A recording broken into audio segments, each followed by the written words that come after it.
podcast is brought to you by the Association for Coaching, a leading international professional body which is advancing coaching in business and society worldwide. I'm your host, Julie Flower, and in this new series, I'm delighted to explore innovative ways in which coaching is being used for social good. Each week, we'll take a detailed look at a different scheme, seeking to make meaningful impact in a specific field of lived experience. We aim to inspire you with powerful coach and client perspectives, speaking directly to those involved, and to challenge all of our assumptions about what coaching is and who it's for. Hello, and welcome to this week's episode of Coaching for Good. I'm delighted to be joined today by Pam Thomson and Penni Norris from Carers Support West Sussex. They're going to share with us some of their insights and learnings about their very innovative and impactful work that they're involved with, which offers coaching to people who are in an unpaid caring role. So I'm really excited about this conversation. It was this particular scheme, Coaching for Carers in West Sussex, which made me think about running this series, Coaching for Good. So welcome, Pam. Welcome, Penni. Hi. Hi. Hello. I'll hand over to you just to introduce yourself. So hi, Pam. Hello, I'm Pam Thomson. I'm the Carer Community Manager for West Sussex Carers Support. I cover the coastal stripway of localities, so that's Arran, Ada and Worthing. And I oversee two locality teams where we have wellbeing workers working out in the community, supporting family and friend carers. And I have the privilege of managing and overseeing and supporting the new coaching service that is run by Penni. Thank you, Pam. Welcome. And Penni, hi. Hi, I'm Penni Norris. I'm the Carer Coach Coordinator.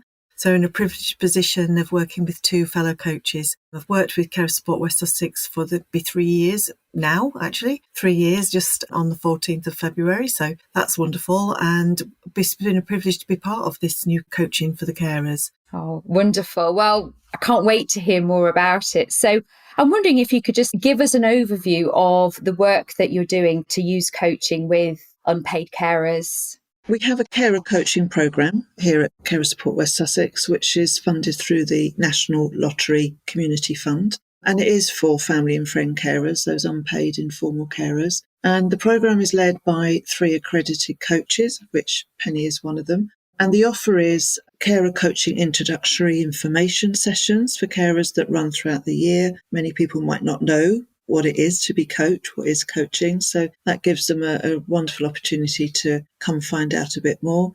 And from that, then carers that feel it is the right time for coaching and the coaches feel it's the right time for them, they can either access 6 sessions of one-to-one over the telephone, online, face-to-face, over a 6 to 12 week period, and or, which is the joy of the offer, we have a series of closed group sessions that run across the county, face-to-face, either or online.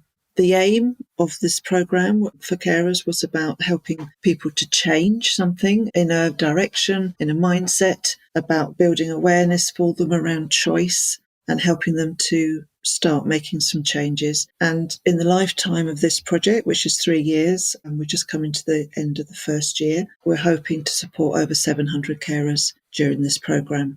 And it very much fits with who we are as an organisation, the coaching. We're very focused about what we do. We listen to carers, and I think this coaching programme has come from that voice that they carry about needing that additional support to change, to be more resilient. So it sits very well with our core values. And it's fascinating to hear about how this fits with your wider values and your wider services. As you say, you're supporting people who are looking after a friend or a family member who needs additional support. And we know that many millions of people are performing that role throughout the country. What really led you to add coaching into the mix? What were you finding? Well, we use a outcome tool called Carer Star, which is a conversation we have with our carers where we start to explore different elements of their life that their caring role may well be impacting on. And we'll help that carer to actually start reflecting and looking and clearing the path to see where the roots of things may lay. It's about, as I said, supporting change, enabling carers to make some decisions, maybe quite small ones, but could be the start of something that starts to reset balance. And it's a practical tool, and it's based around strength-based approach. So we use the STAR throughout the organisation to have that conversation. It's a framework.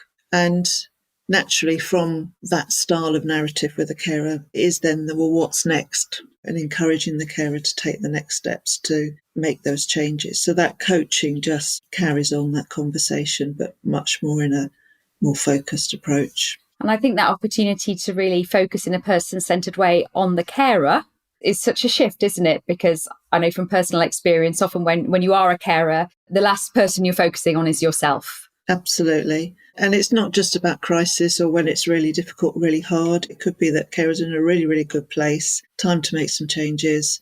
And it's about enabling them to make those steps to make that change happen, and with some amazing outcomes. Thank you. Can't wait to hear more about those outcomes. But Penny, tell us a little bit more about the scheme and your involvement in it. It was wonderful. I've had 20 years of being registered or qualified as a coach, and it's just a way of life for me, really. It's the way that I've managed people. It helped me to step into the caring environment where I was a carer. I didn't recognise myself as a carer. And then when I became involved with Carers Support, it has enabled me to help other people as well. So for this type of project, which is an enabler, and, we're looking to work and collaborate with carers so that what they get out of it is the best coaching experience that they can. You're right, Julie. The biggest problem is that carers don't put themselves top of their priority list. They're always way down the bottom of it. And that's, he said about challenges that they're facing. It is that. We can spend quite a lot of time just getting them to raise themselves a little bit higher. We never ask them to go to the top because they won't. So the scheme, the way that it's been delivered, we've been allowed to be that gentle, kind, supportive approach with the carers to gain their trust, to enable them to actually invest in themselves and to speak about themselves. And that's where the scheme has really picked up. There's a common theme that runs through. We're learning all of the time. We learned from the pilot. There was some good, strong themes in the pilot. And they're just really coming through strong and loud in what we're delivering right now. Thank you. And obviously you've mentioned the pilot and then the fact you've secured this extra funding, this phenomenal lottery funding for 3 years. So tell us a little bit more about what you found in the pilot and therefore what this means for the next stage of the work. For us, with the pilot, the one-to-one coaching, we worked with partners for the coaching for unpaid carers, and they did the one-to-one element of it. And they also brought in the carer conversation into the organisation as a way of incorporating a different focus when we're offering support. So a lot of the things that we do would be solution focused and would be giving the information and passing on and signposting. And with the carer conversation, you opened up different. One of the carers said, from a wellbeing worker and assessment point of view, that it was like she had a magic key. She asked the question and he said, I don't talk about things. And it's like she had a magic key and everything just came pouring out. And he felt relieved, validated. He felt listened to and heard. And that was something that was really strong with what was happening in the whole organisation. So although we are the coaching arm of this, the organisation is adopting a more coaching approach to some of the support that they're giving. It dovetails so nicely with the Carer Star. You can use the Carer Star to indicate when they're good to go over. 3 to 4 on a Carer Star means that they're doing things for themselves. They're already open to actually not being held, but to go through that. So that's a really good way. And let's not forget the gut instinct of the wellbeing workers. Their conversation that they're having, it's really important because they pick up nuances and things and they can identify when coaching could potentially help a carer fly. So that's really important. And I think that's really helped with the pilot. It definitely helped identifying carers that were in the right place. As I say, the one-to-one was separate from the group coaching because we did that in-house. So we had a volunteer who helped and we actually developed the whole group coaching in-house because it was all about the carers. So the one thing that for me has been really a privilege is that we sincerely say the voice of carers needs to run through everything we do. And I can hand on heart tell you it does, because we had a group of working party of carers who helped us before we even went out to offer the pilot. They looked at paperwork, they looked at language, they looked at how it dropped on them when they opened an email. And we found about 5 proofreaders, which we had no idea that that's what they did. And they were so pleased to be asked and so using the skills that they had. And that in itself raised their self-esteem, it raised their self-confidence, which was a really, really positive, almost unexpected outcome, really. And they really did help to design.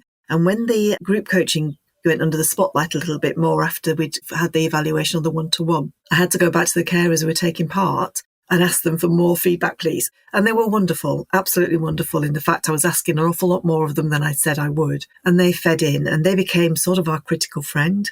They were very open, very honest. If something didn't sit well, they told us. And we had that opportunity to make changes and tweak and make things better all the way through the pilot. And I have to say, it hasn't stopped. I think that spirit of co-production and partnership is obviously so important to this work, but obviously so powerful as well. Almost that coaching partnership approach permeates everything you do, not simply when you're sitting in the room or the virtual room doing the coaching, as it were. Very powerful. So I'm wondering, just thinking about the impact so far, you've already started to mention some of the real impact that it's having on individuals. But I know you've done a lot of work to evaluate the scheme and to obviously demonstrate the success to get this next tranche of funding. Would you both like to tell us a little bit about the impact of this work so far?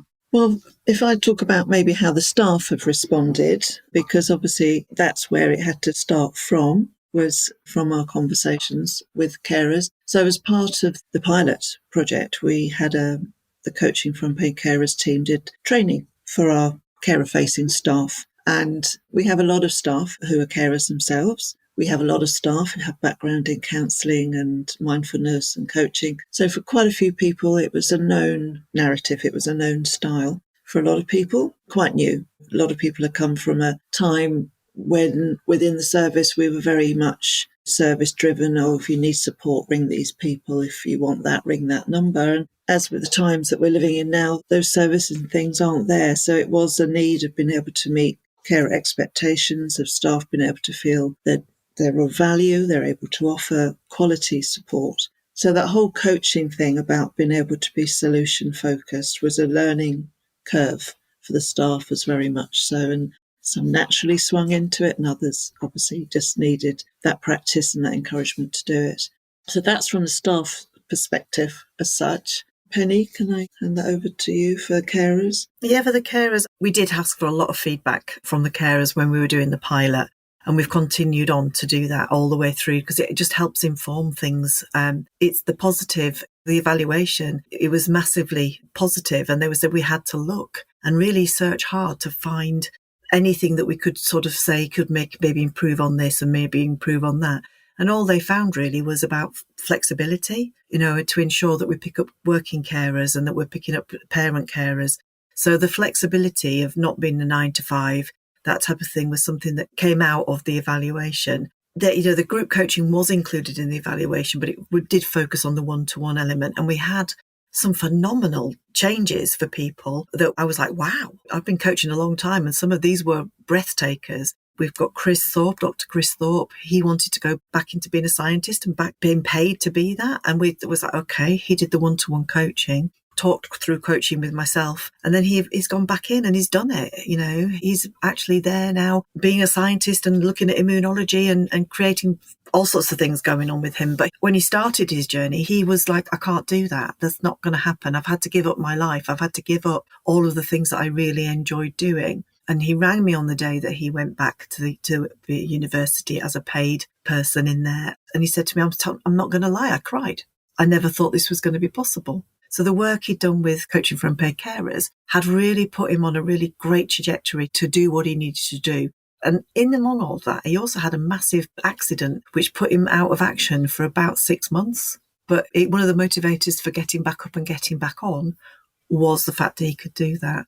We had a parent carer and she has multiple medical conditions herself, one of them being ME.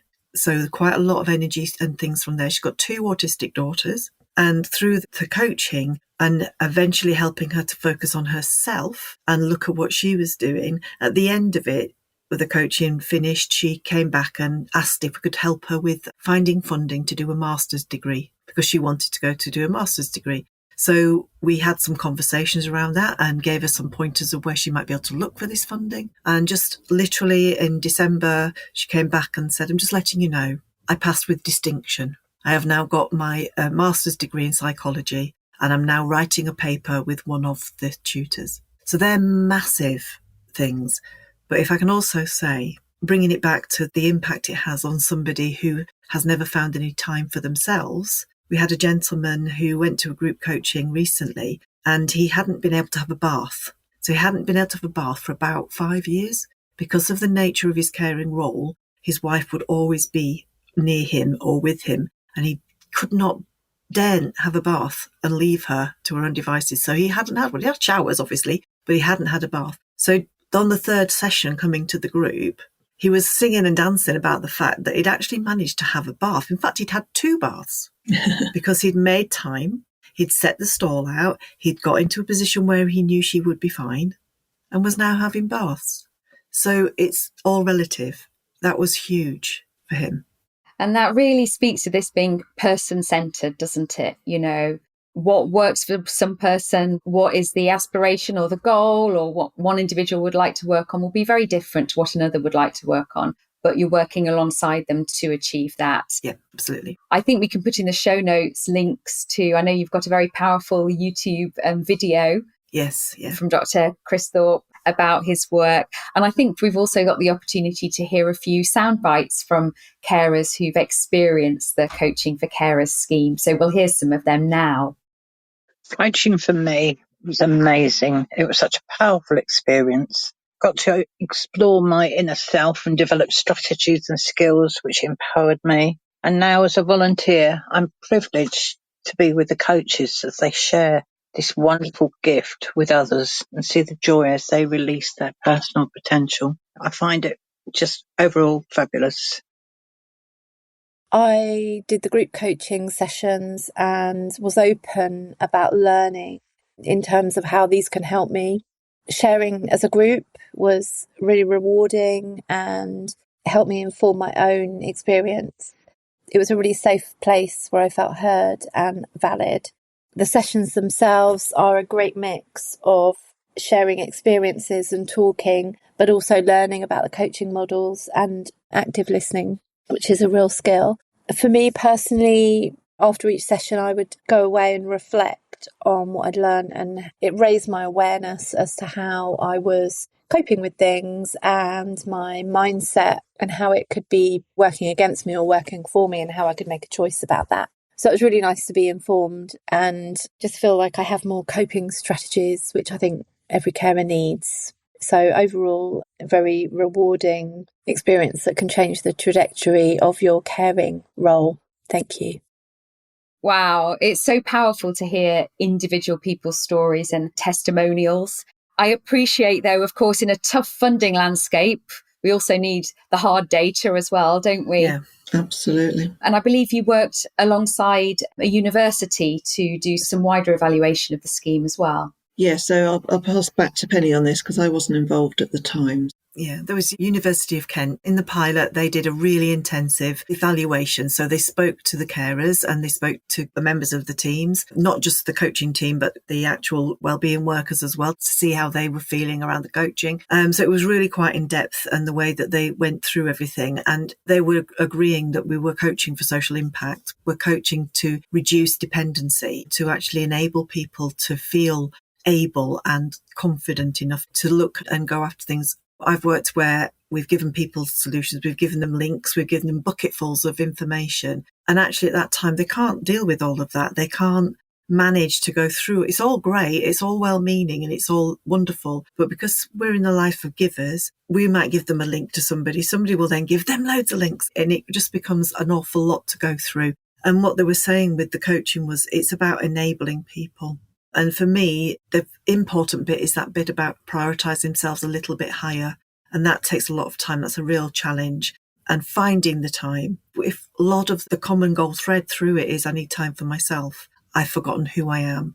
And that came out in the evaluation as well. So the professor came back and said, it's hard reading that carers are saying, I've forgotten who I am. I've forgotten what I like to do. I've just become Penny the carer. I'm not Penny who likes coaching or likes crafting or art.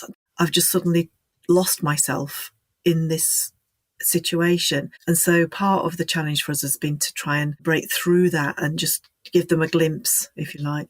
One lady said to me, it's like you're asking me to see glimpses of joy. It's lovely.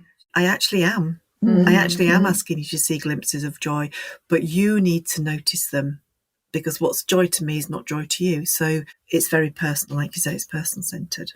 Yeah, absolutely. And, in a real depth to this coaching, if you're looking at identity and helping people to get those glimpses of joy and perhaps rediscover who they Yes. are or who they are now.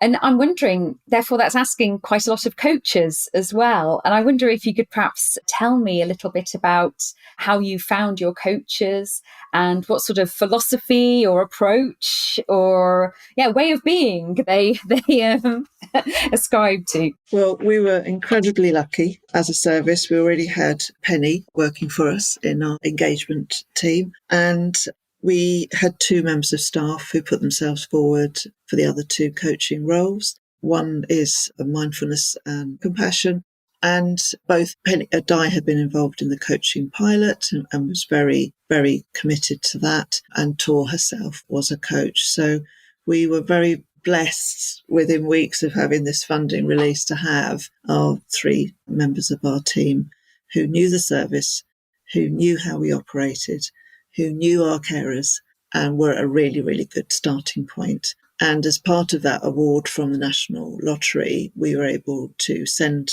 all 3 to a course for the first week of their role, because they all had their qualifications, but this was a starting point for all 3 of them again to sort of align them all with each other. They all brought so much experience and insight and resources with them, but this was a sort of starting point really to get them all on the same page to start with.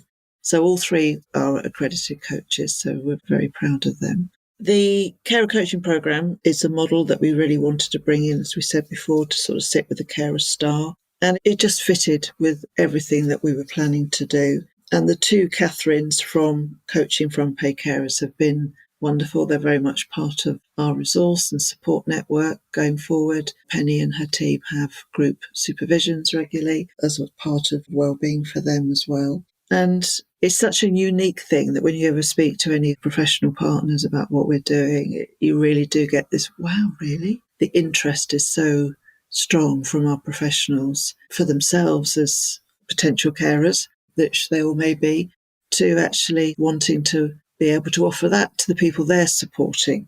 It is a very much jewel in our crown at the moment. So it sits very well with who we are, what we do, and how we do it. Yeah, and so it should be. That philosophy, it almost makes me think about that line around being useful rather than being helpful. And actually, sometimes quite naturally, organisations and services go out of their way to try and help people. But actually, how can we be useful as coaches? So it's about empowering others. And just as Penny was saying earlier about identity and value and worth, majority of carers are doing exactly what they want to do, but the balance goes, the norm goes. And sometimes they don't realise how far out of sync they are. And that whole carer star conversation brings them back to actually, yes, I hadn't thought about it from that angle, or that part of my life is actually the root cause of why that's so hard. And just being able to talk and being able to look at something 360 degrees and somebody to keep sort of saying, well,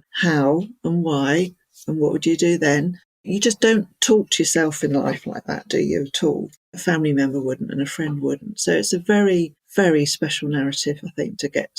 I've had some coaching and it's made me go into sort of viewpoints I wouldn't have considered before.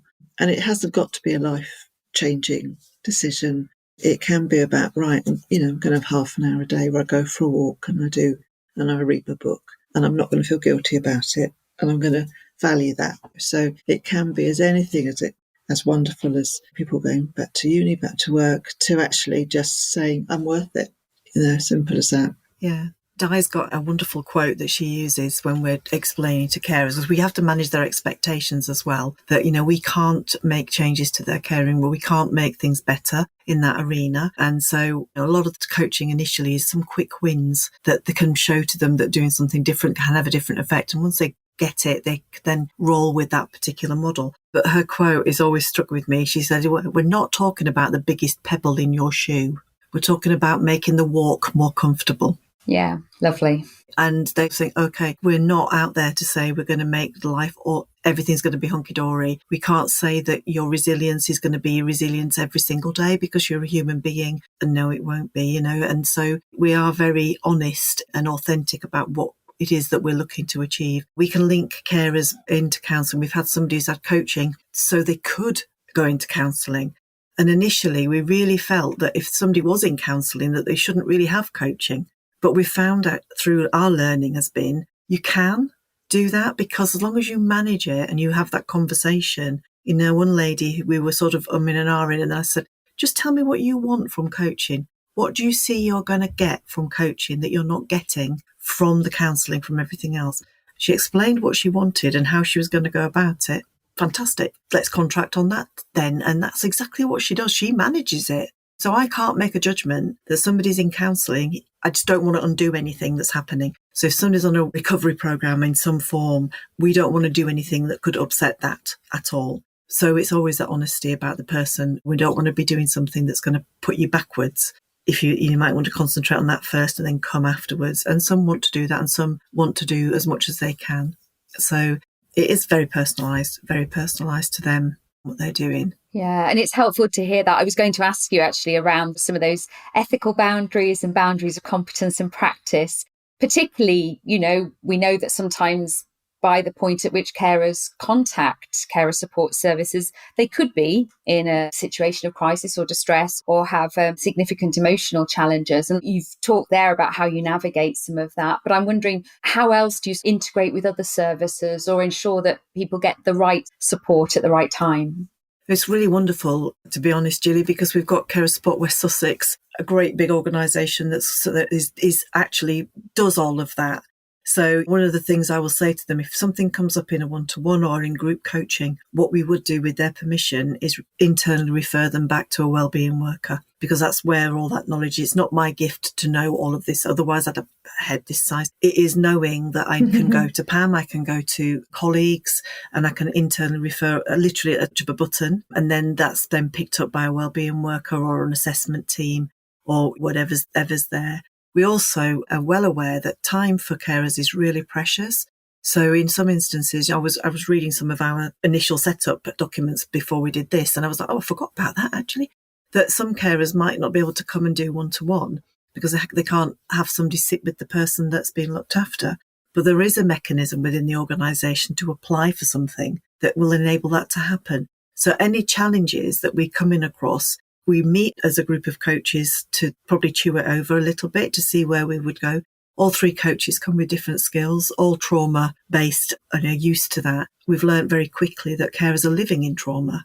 It's not a past event. It's actually could be there every day. And so we need to be mindful of that. So that's wonderful because we've got that expertise in there, and we would then do that referral back out for other services to come in, because that's important as well. It may be that they're sticking on something, which actually, if they go to a wellbeing worker and they have an assessment or they do this carer star, have that coach-focused conversation that it unsticks them. So that when they come back to the coaching, they're going to fly and do that. So we're very mindful about the ethics of it and what we're promising and managing expectations. We get supervision from Catherine and Catherine, which is absolutely essential, but is wonderful because we get to say that if we've got, I'm a bit concerned that I might have not said the right thing at that particular point, and then they help us unpick it. She uses coaching to help us unpick where we are with it, and then offers up some, maybe some resources or a way to go forward. So that's been essential for the team, as is ongoing training. So we do training, we see things, we do association of coaching training, funny enough. So, that's Excellent. how we got that. Yes. Very good. I'm doing one next week. So I'm doing that one from awareness to action, actually, is what I'm doing. And that forms part of our program. The GAP is called, and it is literally that, from awareness to action. And so that's where we are. We're all very hungry to keep learning and to keep making sure we're up to date. So if I go back to our original training at the very beginning, in the April that we started, it was Centre of Coaching through the Association of Coaching, and it was cognitive behavioural coaching.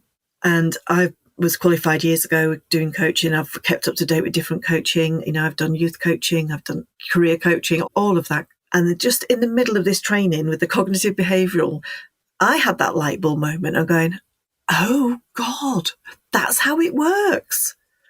And it was just something that just clicked in then that you could see. And I love psychology. I love that. But it just made it really, really come home truth, and that you can trust in these models, you can trust in this approach. It does actually work miracles, and that's it. And the Carer Star is written around the GROW model. Right. Yeah. So you've got that in there as well. So with the organisation moving towards that approach as well, that gives us coaches quite a lot of backup and security blanket around, not just positive Penny peeling out things. This does work, and they see it and they can understand. So when that person says she had a magic key, one of our roles is we feed that back to our colleagues. We feed back to the colleagues that their conversation has enabled this person to come on coaching, to make some difference in their lives. And this is what's happened, because they set the game off. The carer's done the work. The carer's the one that's flying.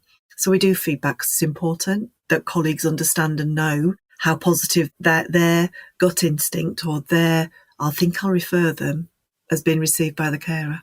So powerful and so satisfying, isn't it, as a practitioner, to know that a carer has had that outcome as a result of their initial intervention. Yeah. I think we've got the opportunity also to hear from some of the other coaches, Penny, so we'll have a listen to what they've got to say. My name's Diane Durkin. I'm a coach for unpaid carers, working for Carers Support West Sussex. I am very honoured to coach unpaid carers. We have set up and delivered and designed the course with carers in mind, and carers have reported to us how much they do get out of the sessions. This is something that hasn't been done before in West Sussex, and as a team of 3, we are truly honoured to be able to deliver this unique offer for carers, and also for their feedback and their life-changing moments that we get the honour to witness is an absolute joy. Yeah, really helpful to hear the experience of the coaches working in this way. And I'm wondering, Pam or Penny, what you might say to coaches listening to this podcast who perhaps haven't worked with carers before, maybe not worked particularly in the social space before, but who are interested and willing to learn. What would you recommend to them? There's millions of people all over the country, who are providing this essential care for many, many people. And both Penny and I are incredibly proud to be part of Carer Support, and the fact that we've been able to showcase this amazing opportunity. And I would urge all local authorities, all sort of people involved in social care, any coaches out there that have that connection with being a family carer, to explore the potential, because the value is so high for so many people involved. It's considerably life-changing. As Penny was saying, we were saying earlier, one little thing of having half an hour to go for a walk or starts to build that self-esteem, starts to build that resilience, starts to build that inner confidence, that identity. That's the foundations have been well, isn't it? So I would encourage any professional out there to explore, because I think most of us in our lifetime will be involved in caring for somebody. And for some people, it's lifelong. It's from the minute that child is born. And for others, it comes overnight with an accident or a sudden onset of a condition. You just don't know. But the value has been incredible. So I would urge anybody to explore, to find out more. Yeah, thank you. Yeah, and for me, it's like the uniqueness of this offer. We're helping to prevent care breakdown. We're reducing and decreasing the feeling of them being lost. So we're reducing the isolation that they're actually feeling and living in. And some people say to me, I'm just trapped. I don't know what to do. And it helps them to release themselves, to free themselves a little bit from this feeling of being overwhelmed and done with that. We are enabling, it's empowering, and you're supporting. I'm going to quote here, said, "You've brought me back to life." Yeah. And, this is coaching for social impact. It's coaching for good. It's coaching to give people their tools to re-find themselves and to re-enable themselves. That's what I think is really important. By raising their own well-being, I say to them, your own well-being and compassion towards yourself is not selfish. It's essential. And you need to remember and remind yourself, they tell you all the things that they do. And I'm going, wow, that's amazing. Have you realised what you've actually done? And then they go, oh, yeah. So they do it. They don't feel appreciated from it. They just think they're plodding on. And then you just help them to relook at themselves. A gentleman said to me, I didn't understand what you were talking about. I didn't know what you meant by boundaries. To me, boundaries is a wall. I don't understand what you mean. So we had a lovely conversation around that with the group. And he said, but the message I got was, be kind. Are you kind to yourself? You're kind to your wife. You're kind to your family. When are you kind to yourself? And he said, that wasn't in my vocabulary. It wasn't something. He was an engineer. He was a fixer. And he said, that was never suggested that I could be kind to myself. He said, so now I am. I am kind to myself. I take time. I have that cup of tea. I have that walk. I can stand and look at something. He said, and that's what I took away from it. So I think for people, it's if you're looking to do some good and you're looking to be coaching within this environment for carers or for anybody that is struggling, there's lots of charities helping lots of people in different ways. And this could be so enabling to somebody to give them a glimpse of what their self-esteem used to be, and the tools to rebuild it is phenomenal. That's my pride. That's for me why I smile when I come to work, because I'm trying to do a little tiny bit to be kind to people. Even that's just expressing that they can be kind to themselves. I also think this, from the conversations Penny and I have had, is often some things are about, again, validation, about permission, about feeling comfortable with, and it could be about going back to work. It could be some quite significant changes within the dynamics of a caring role. It's coming from a place of actually, I can do this now because X, Y, and Z has happened. And sometimes people just need, okay, but where do I start? How do I make this change start? So again, that coaching can be that intervention of actually giving yourself some time to have a conversation with somebody for an hour, times 6, about how do I take this step by step? What do I need to think about? What do I need to do? So it's a real spectrum, isn't it, that coaching, what it can bring people. For us, like, we're helping carers to find their voices, to be more confident. So we want carers to feel seen and heard and included and valued. And coaching is an amazing tool that enables them to do that. And that's, I think, where we're coming from. It's a lot of the time our narrative is, oh, you're overwhelmed. Oh, it's hard. Oh, gosh, you're trapped. It's difficult. And we're almost validating all the negatives. So with coaching, you're flipping that over, that you're flipping a negative into a positive to enable them to reflect and remember and to feel held while they do that, and how they feel when they're going through from it. So I think coaches really can have such a massive impact just by doing a small thing. We call it devoted listening. Yeah, the power of that devoted listening. And I can tell as you talk to me how devoted you both are, obviously to carers and to this piece of work. But I know that it doesn't come easy. This is a challenging piece of work to design and deliver. So I'm wondering if you wanted to just reflect on the biggest challenges you've encountered in putting this piece of work together and how you've overcome them or addressed them. Challenges. We just went into a new contract in April, awarded by the County Council, and that was the green light for the coaching programme to start as well. So we had a little bit of breathing space because Penny and the team were going off for their coaching week of training. We had the resources, insight, experience with the evaluation project, cherry pick what we wanted to carry on with, leave behind what we thought worked at the time, won't work forward. And we were in a really fortunate position to give Penny and the team, we decided to launch during Carers Week in June 24, which was the ideal platform to really come out with a big bang. So quite unheard of and a real luxury to have. The team had some space and times to really set up, bed in, prepare, and kicked off from then, really. Going forward, obviously, there was a big need to spread the word, what we were doing. Our staff were very, very excited about the fact that we'd won this contract. It was very highly valued by the whole team, by the whole organisation, especially with the evaluation project coming through. They did an evaluation launch as such, didn't we, Penny? And we had a few of the carers talk. And, everybody was wiping a tear from their eye. It was just so, so powerful. So all three really, really keen to get going, but we had to get things in place.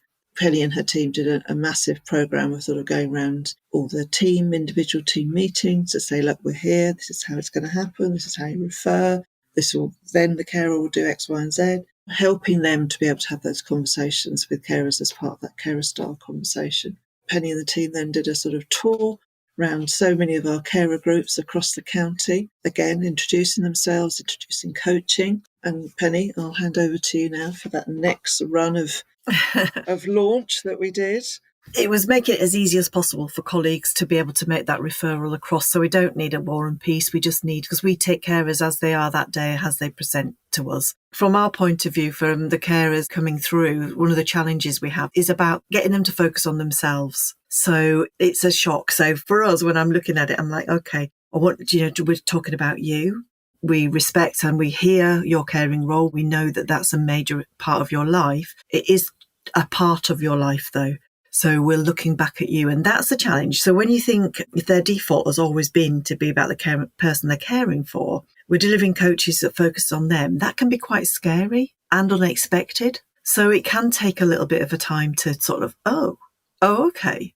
So we might have somebody who really wants to talk about their caring role all of the time. And that's down to us as coaches to help navigate that gently and kindly and ensure that they are getting the relevant support that they need whilst bringing them into the group or into the one-to-one side of things. So that's a challenge. And that's because that's how carers are, the complexities of their life and the unexpected things that can happen. This has been a problem for when we put on information events.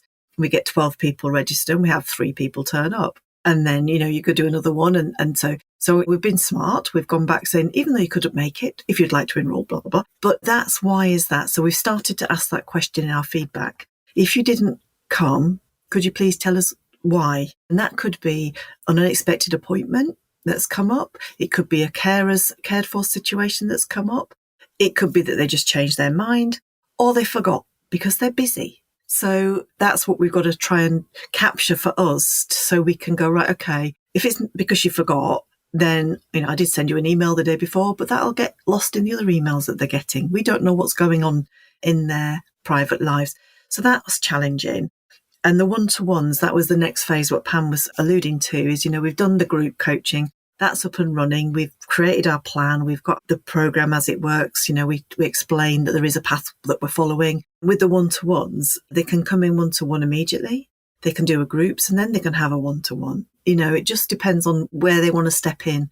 But because of the flexibility that we were offering through this, we were, I think, initially too flexible so that we were putting ourselves out all of the time. And actually what we needed to do was just be a bit more boundaried and enable carers to fit, because they do like a bit of a boundary, even if you think it's a wall, but they do like to know, to have a plan, to know group coaching goes 1, 2, 3, 4, 5, to know that your one-to-one is going to be a contracting session and a sorting session, and then it's led by the carer going forward. So we've learned a big thing there, that we can't be too flexible.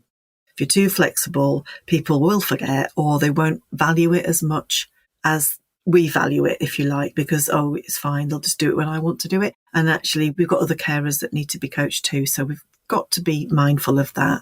Yeah, of course. And just as you were talking there, it reminded me of some statistics I read from the NHS survey of adult carers. I like to bring in this sort of work. I'm a trustee of a dementia carers organisation, so I was just sort of genning up on some of this. But actually, you say, many people are juggling complex situations. 1 in 7 people in the UK are juggling work and care. Absolutely. I was amazed at this statistic. I knew it was high, but it said that 4.3 million people become unpaid carers each year of a family member or a friend who obviously is unwell or has a disability. And we said, you never quite know when this could happen to you. So, goodness, I feel like we could carry on having this conversation for several hours, but we've only got a few minutes left. But I just wanted to ask ladies just a couple of final questions. So I'll come to you and ask you each what your biggest learning is from being involved in this work. So maybe if we keep that fairly succinct, and then I'll ask you about what's next for the scheme, and then we'll sort of just start to bring things to a close, if that sounds okay. Is there anything major you think we've missed aside from those things? I just wanted to bring in that we're currently in the throes of recruiting several volunteers to help with the programme going forward, and that's around managing demand and capacity. And again, through the relationships and contacts that Penny and the team have made, we've got 2 or 3 volunteers that have been spoken to at the moment, and they'll be either in a supportive role for the group sessions or as part of our funding agreement. There's a review process with people that had finished their coaching, and that volunteer will be helping us to deliver that particular KPI. So and Penny set up some working groups around marketing campaign. So I've been very proactive in making sure that the carers are part of this journey, part of the delivery. As we said, it's, that's at the heart of what we do. Yeah, that real co-production and partnership comes throughout. So let me ask you then, if you reflect back on how far you've come with this work, what's been each of your biggest learnings so far? For me, I've been involved with carer support for nearly 20 years, and it's the need to be creative and flexible and change. And I think bringing the coaching in just showed so much sort of open mind and vision, and really, really carer-led for me. It wasn't what we wanted to do. It was what needed to be done, and how could we deliver, and how can we support these carers. And it was thanks to the board and our senior leadership team that have also got that sort of creative view on how can we do this, what will work. And again, that very close relationship we have with the carers that get support from us. They trust us, we trust them. There's that whole conversation of how, when, what can we do different, what can we do better. So that's my take on it, really, is that need for being creative in how you deliver support to people. Yeah, constantly creative. Thanks, Pam. And how about for you, Penny? Well, I think my biggest learning is I'm actually quite humbled with the amount of effort and the amount of motivation that the carers bring, because that's the thing that makes this work. We are sort of the conductors, if you like, and, getting the information, getting it right with them. But it's their effort, and it's the way that they want to change, and the way they wholeheartedly and invest in that. So from that investment, they invest in themselves. So that's the wonderful way to sort of express how I feel about it, is that we see complex carers. We've got neurodiversity. We've got people under stress. We've got people who are physically showing signs of stress, and yet they're wanting to help themselves. They want to be more independent. They don't want to be dependent on services or dependent upon other people providing things for them. They want to be contributing and doing and having the best life they can alongside their caring role. So for me, that's my biggest learning, is how wonderful it is to be able to offer this, a tool to help people fly. And to be part of that, it's just humbling to me. And I think, it makes me emotional even now. But I would really like to just take this opportunity to read something that Di sent me this morning from yesterday's carer group. So as a participant at the carer group yesterday, I went to visit my son with a new mindset and perspective from the week before session. I was mindful and attentive to nature and noticing things on my way I hadn't noticed before whilst I was riding my bike. When I greeted my son, I felt genuinely happy to see him, and he noted my smile was genuine and commented, "Mum, you look well." That's the first time he has noticed me in a long, long time. I think you're not the only one who's tearful on this call now. So thank you. Thank you for sharing that, Penny.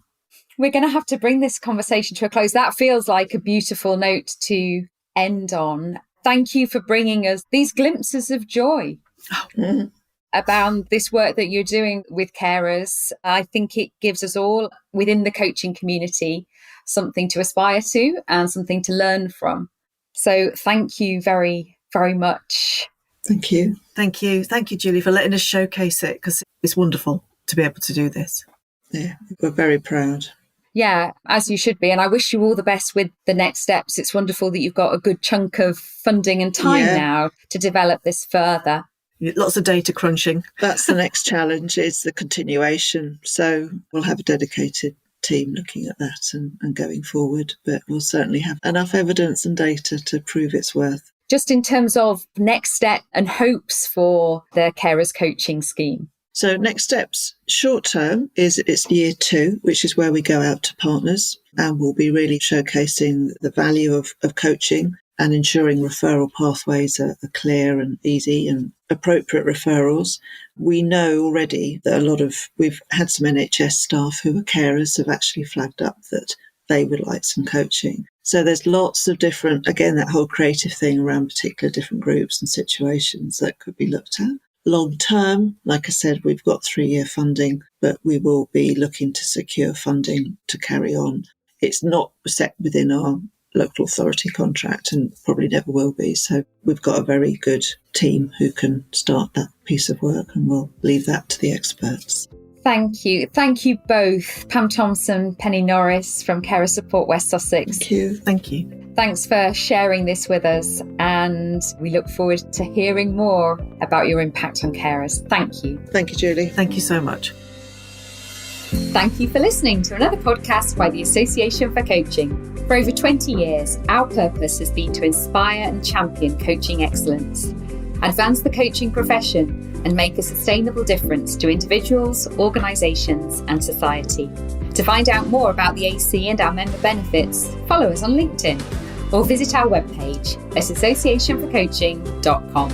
Explore our digital learning hub and enjoy our extensive library of on-demand webinars, member benefits, interviews, podcasts, and a portfolio of live events featuring thought leadership, tools, models, and the latest industry trends to help you develop your coaching expertise.